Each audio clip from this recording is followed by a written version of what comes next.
Hello, आपका स्वागत है बुक स्टॉक चैनल में। आज हम बात करने वाले हैं दिव्य प्रकाश दुबे की रचना अक्टूबर जैक्सन के बारे में। हालांकि अक्टूबर जैक्सन के अलावा दिव्य प्रकाश दुबे ने बहुत सारी किताबें लिखी हैं, जैसे शर्तें लागू, मसाला चाय, मुसाफिर कैफे, इब्ने बतूती।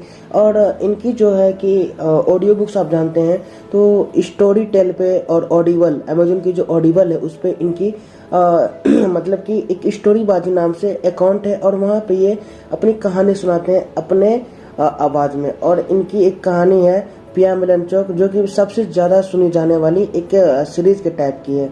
और आप लोगों को बता दूं कि एक एंटरप्रेन्योर, एक चैनल एडिटर, कंटेंट एडिटर के रूप में बहुत सारे मतलब फिल्मों वगैरह में स्क्रिप्ट राइटर के स्क्रिप्ट को सुधारने वगैरह में ये बहुत काम कर चुके हैं। और वहाँ पे मतलब कि बहुत film, web series, audio show वगैरह भी कर चुके हैं। और उसके बाद इन्होंने अपनी किताबें भी लिखी।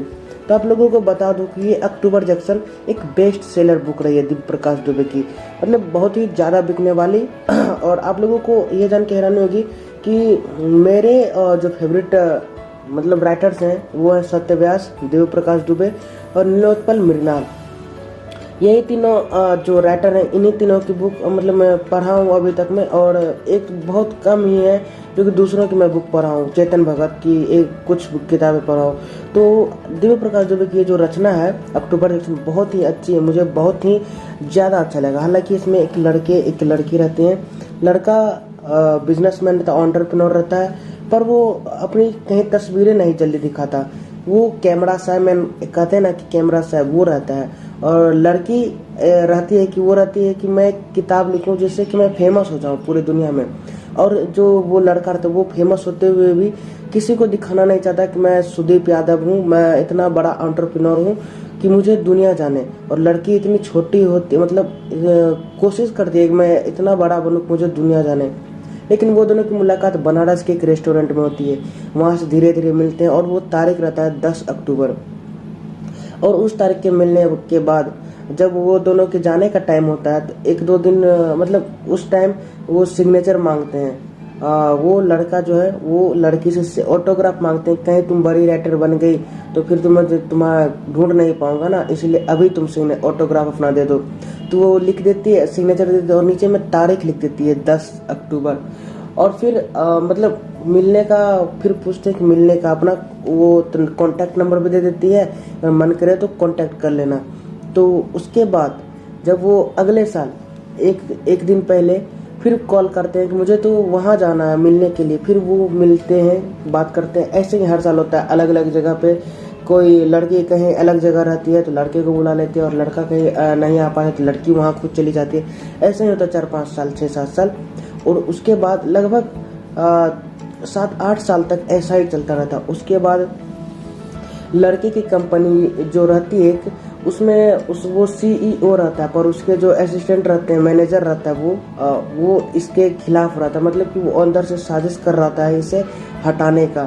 क्योंकि पता नहीं ये जो सोच रहा होता है, इसकी इतनी बड़ी सोच रहती है कि वो दोनों सोचते हैं कि ये इतनी बड़ी सोच लेके मतलब अकेले कैसे करेगा, या फिर ये करेगा तो इसका नाम हो जाएगा। इसीलिए वो और एक लड़की थी इसकी गर्लफ्रेंड, सुदीप यादव की गर्लफ्रेंड, वो दोनों मिलके इस कंपनी के CEO से इसे हटा देते हैं और खुद वो दोनों शादी कर लेते हैं।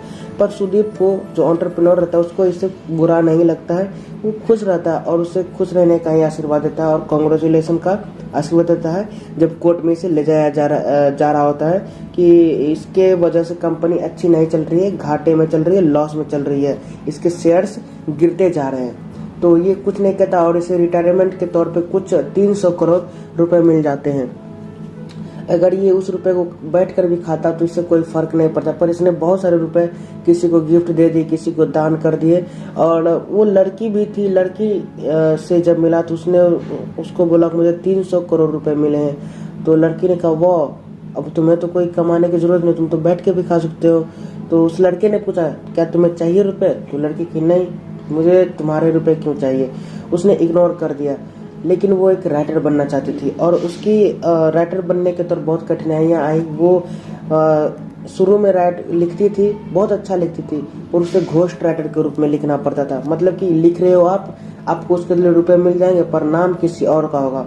जैसे मैं लिखूंगा कहानी, तो जैसे जैसे सत्यव्यास, मैं उन्हें कहानी दूंगा तो वो मुझे अपनी कुछ मतलब इनकम दे देंगे और उनके नाम से वो बुक पब्लिश हो जाएगी, छप जाएगी। तो ऐसा होता है घोस्ट राइटिंग। पर कुछ सालों बाद उसकी राइटिंग इतनी अच्छी थी कि मैनेजर खुद आए उसे मिलने और उससे ऑफर किया कि आप लिखिए अपने नाम से, और वो भी फेमस हो गई।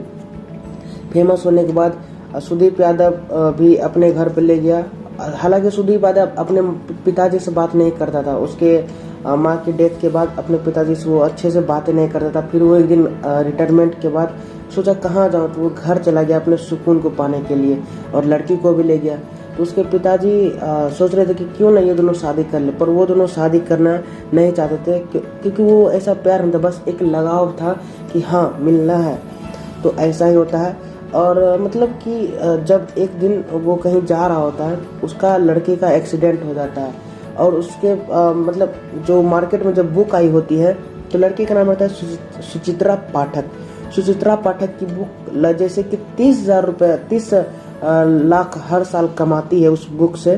तो एक लड़के की माँ का नाम था कुछ, तो उसके नाम से लड़का बुक लिखता था। हालांकि किसी को पता नहीं था कि वो कौन है, वो सिर्फ बच्चों की कहानी लिखता था, और वो अपनी माँ के नाम से बुक पब्लिश करवाता था।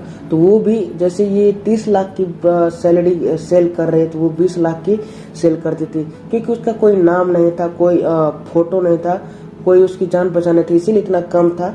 अगर नाम होता तो वो इस बुक के टक्कर में थी, और ऐसे भी टक्कर में थी क्योंकि बिना फेस दिखाए वो इस बुक को 20 लाख सेल करवा रहा था, और अगर फेस दिखाता तो शायद इससे भी ज़्यादा 50-60 पहुँच जाता, पर उसने ऐसा नहीं किया।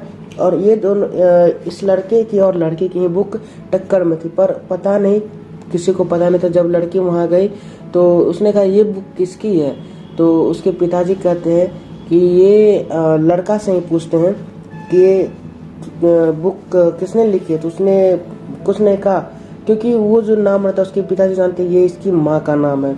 और ये जब बाद में पता चलता है कि उसकी मैंने कहानी पढ़ी थी, तो पता चलता है कि उसके बेटे ने इतनी सारी कहानियाँ लिखी जो कि बेस्ट सेलर रही है, बहुत ज़्यादा बिकने वाली किताब रही है। और एक टाइम पे कुछ ज़रूरी काम से आ रहा होता है, तो उसी समय इसका लड़की का एक्सीडेंट हो गया रहता है। तब से लड़की अकेली हो जाती है, ना ही शादी कर पाती है, ना ही उसके ख्वाब पूरे हो पाते हैं, और लड़की हमेशा के लिए उस लड़के के पिताजी के साथ रहती है हमेशा, ना ही वो शादी करती है ना ही कुछ, और वहीं पर उसके पिताजी का ख्याल रखने लगती है, और कहानी यहीं पे ख़त्म हो जाती है। हालांकि मैंने आपको शॉर्ट में समराइज़ किया है, जब आप इस बुक को पढ़ेंगे तो बहुत ही ज़्यादा अच्छा लगेगा। हालांकि मैंने जब इसे पढ़ा तो मैं खुद इसे रेटिंग देने से 5 की रेटिंग देने से आप पीछे नहीं हट पाए, क्योंकि ये बहुत ही अच्छी बुक लगी मुझे।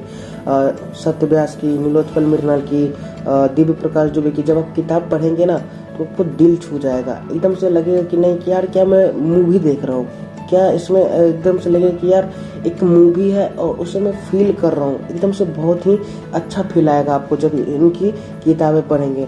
तो मैं इसकी बुक की भी लिंक आपको डिस्क्रिप्शन में प्रोवाइड कर दूंगा, ताकि आप लोग वहां से जाके खरीद सके।